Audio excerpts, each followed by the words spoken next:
In the early 1960s, baseball was the sport that captured the imagination of most young boys. As soon as I was old enough, I couldn't wait to play baseball. So I started playing in the church league. I started out at second base and then eventually was a pitcher. Billy never felt anything but safe on his community's baseball diamond.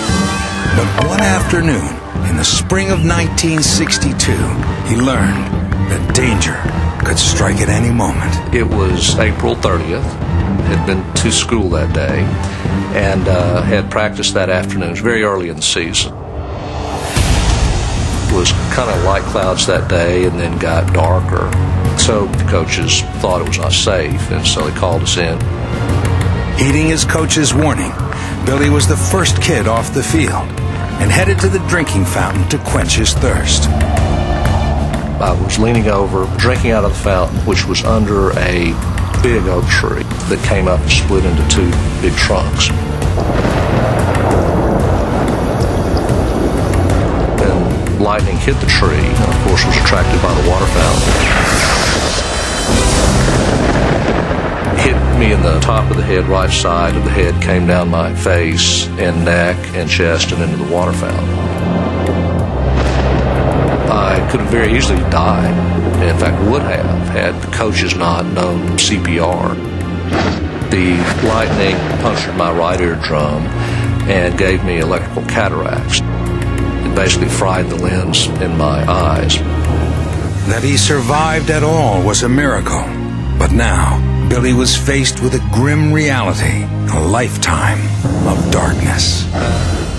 While his parents desperately searched for a surgeon who might help him, Billy gained solace at home, listening to baseball games. El Dorado, Arkansas, was not very close to any major league teams, and so when the Houston team started in the early 60s, they were the closest team, so they were kind of the natural team that we would follow.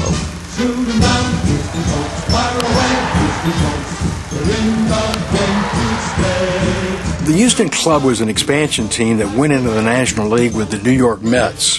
They were respectable. Their first year, they finished ahead of the Philadelphia Phillies. And, of course, they always finished ahead of the Mets.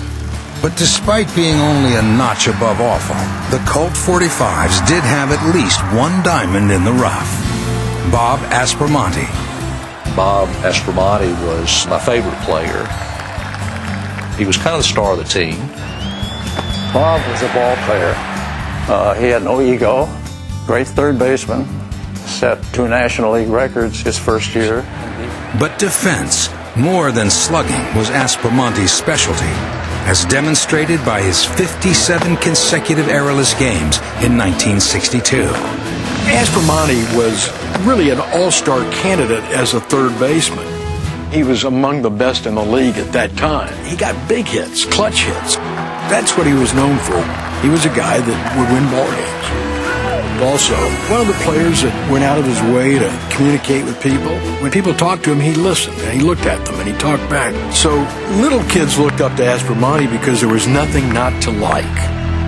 One of those kids was Billy Bradley, who was lying in a hospital bed hoping for a miracle to help him see again.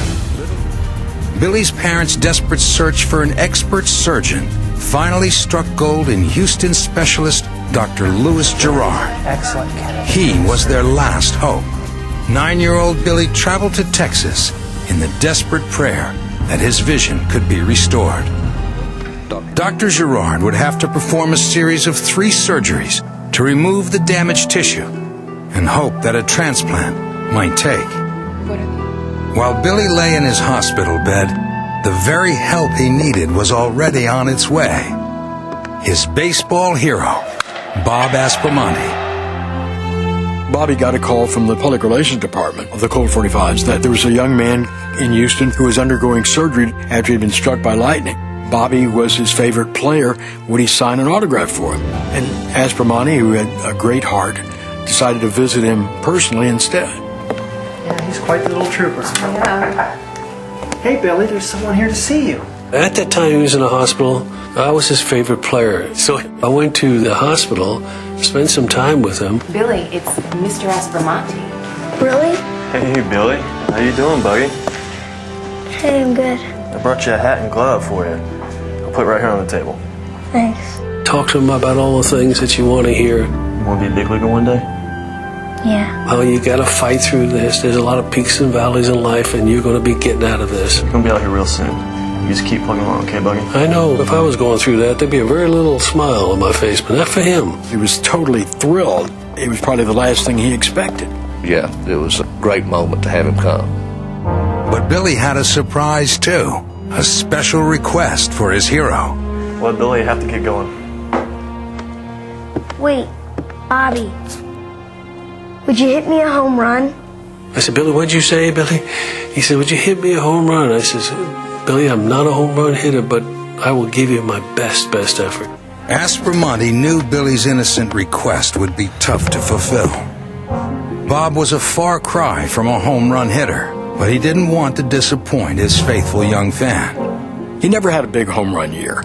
So that's why the Bill Bradley story had that little extra dimension, because home runs didn't come easy. It wasn't like asking Barry Bonds to hit one for you. When you asked Aspromonte, you were asking a guy to hit one maybe every 20 games. You know what makes it really interesting is that I was in the slump. So realistically, I was thinking to myself, Billy, if I could get him a couple base hits, he'd be satisfied. They were up against the San Francisco Giants, eventual National League champs. With each at-bat, the pressure mounted for a big hit. Bob knew his biggest fan was waiting and hoping for a home run. Outfield deep around the right side. Sorry, Asper, you'll get the next one. Get the next one. Sure enough, it was a struggling day, too. I wasn't doing very well. With just one more turn at bat, the odds of Bob satisfying Billy's request were practically nil. He probably felt just a little twinge of pressure that, geez, I hate letting this kid down, but the odds of my hitting a home run in this spot are probably 10,000 to 1. Drawing on his clutch reputation, Aspromonte dug deep to try to thrill his new friend. Aspromonte, right-handed batter. It was the bottom of the 8th inning, with the Giants leading 3-1 and looking to notch another victory. I was trying hard. I wanted to do something for him. I certainly hoped he would, and felt that there was a great chance he could. And on his last chance, he did. Okay, way back in. Hey, it's going hard. It's up there. Yes! Yeah! Just unbelievable when he hit the home run. It was definitely a life-changing experience. Having Aspro hit a home run for him when he was blind, it was very touching. It's a great story. Any kid in that situation would have felt that the hand of God had touched him. Oh my gosh, I can't believe it. He really did it. So certainly I think his spirits were boosted, and he probably felt like the luckiest kid on the face of the earth. I played almost 15 years in the big leagues. That was an incredible highlight for me. Aspromonte's big hit sent a bold and stirring message. Victory was possible when defeat was at your door. After the first surgery, there was a lot of trauma to the eye. It was several days before I could even open my eyes and try to see because they were so sensitive. While the first of Billy's 3 operations was deemed a success, the young boy remained severely handicapped. When he returned to Houston a year later for his second surgery, the still blind youngster had yet another request for Aspromonte. We went to the game and I talked to Bob and asked him to hit me a home run. The first home run was shocking enough. A second would take a miracle. This time, though, Bob had some comfort. Knowing before the game that Billy was going to be there and he's going to have his little transistor radio with all the family, it was just a great feeling to have him there.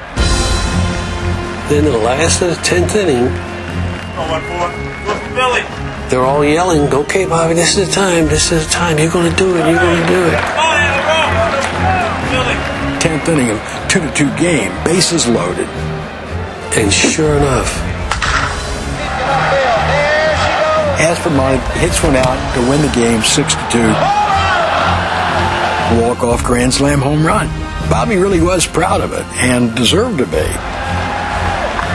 for for the kid, it was a tremendous emotional lift. Because next week he's going in, but it was an incredible lift for me that I accomplished something I wanted to do for this kid. The manager of the team at the time, Harry Kraft, said, let's sign Bill Bradley to a contract if he can help us hit home runs and win games. And now you figure that's got to be the end of the story. But the story was just beginning. 2 weeks later, Bob visited Billy in the hospital. In the final long and dangerous operation, Dr. Gerard had succeeded. Billy's sight was restored. One deed remained to complete the miracle. He had a final request of his hero. Thanks for the catch. I have to get going, okay? Wait, Bobby, could you hit me a home run? This time, one I could see. And normally I would try to say something funny, but I said, you know what, there's something going on here.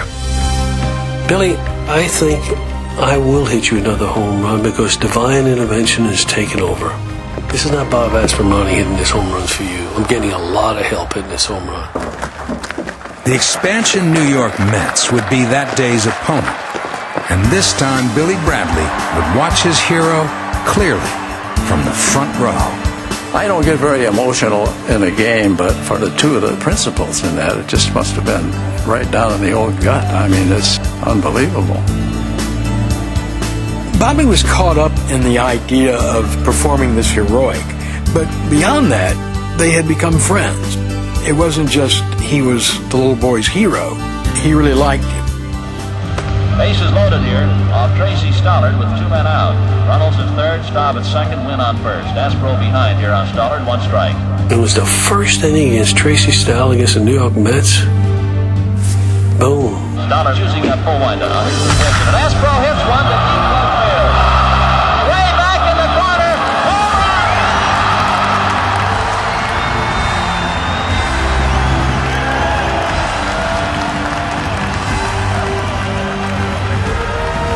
It's amazing that, someone who doesn't hit a lot of home runs all of a sudden starts hitting home runs like that. So there he had 3 home runs, all witnessed or heard by this young man from Arkansas, Bill Bradley. It makes you think it's almost something supernatural. That was for you, Billy. Thanks. Anytime. I don't know if anything like that has ever happened anywhere in any sport. One home run would be, the story about Babe Ruth promising a little child that he hit a home run and then did. But that was one home run. Bob hit 3, which is, just unfathomable. Stories of that kind resonate with fans because that's why we're fans. We grow up on the mythology of the game, and we grew up on the star doing something for a little kid out of the warmth and goodness of his heart. Bob talking to me, spending time with me was a lot more important, I think, to kids than we tend to realize. It gave me hope, really helped me get through it. It was an incredible tale of courage, recovery, and faith. But what happened next was truly astounding. The story continues to go on where he is recuperating and doing very well. Start playing baseball again. I get this little article from Little Rock, Arkansas. This one's for you, Bob. He pitched a 6-inning no-hit game. I said, Bill Bradley. He gave me a call after that and thanked me. That was a really gratifying time for me and experience to see how this kid come around. He was really excited about it. I thought Bob had done so much for me that I want to dedicate this no-hitter to Bob. But the story wasn't over. Just as the clouds seemed to part for Billy, Bob suffered a cruel twist of fate. 3 years after I retired from baseball, I was helping somebody jump a battery, and the cap from the battery hit me in my eye, and I was blinded in my right eye. I went through an awful lot. 8 different operations and went through a lot of agony over a period of time. In a dramatic role reversal, the youngster was now boosting the spirits of the sports star, who years earlier gave him the hope to carry on. But that was Billy for me, saying the same thing that I told this kid 12 years earlier. When we go through something as difficult as that, we all need some help. And we all need to be alongside that person who makes that person feel good. Drawn together by disaster, Bob and Billy vowed to aid the many others robbed of their sight. One of the most wonderful things we did, we tied in the relationships of two individuals like this, with different backgrounds, and put it together to raise money for the Houston Eye Association. I almost look at everything after the lightning strike as a bonus. Maybe God felt like there was something else that I was supposed to do. What began in tragedy ended in triumph. A young boy and his hero who never stopped believing. There was no warmer story than Aspromonte and Bill Bradley. It was really right out of the movies, almost literally. So if somebody asked me to pull out a memory from the back of my brain that had to do with warmth and humanity and drama and Hollywood kind of theatrics, it probably wouldn't take me a real long time to remember Bob Aspromonte and Bill Bradley. Now when I look back on it, it really is just more amazing what happened and how it happened is unbelievable.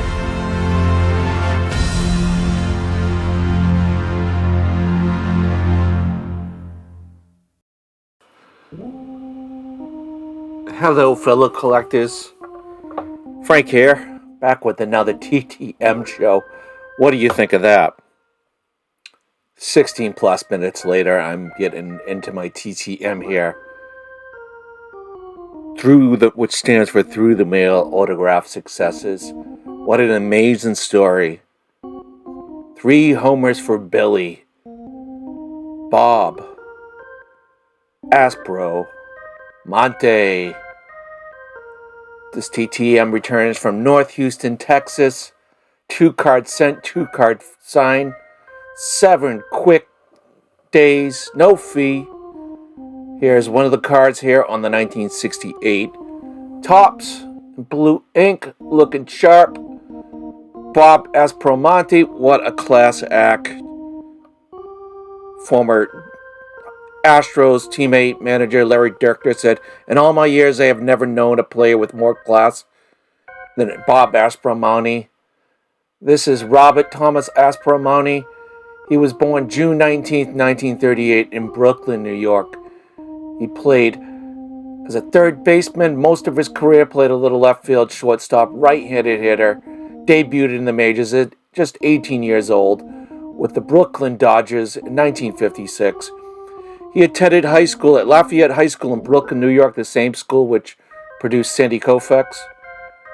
He is the younger brother of Ken Aspromonte. He had played in the majors for 13 seasons, initially with the Brooklyn, then Los Angeles Dodgers, and played the core of his career with initially the Houston Colt 45s and the Houston Astros, then with the Atlanta Braves and the New York Mets. His best season perhaps was that 62 season, his first season with the Astros, and where the story of Billy Bradley came in. What do you think? Victory is possible when defeat is at your door.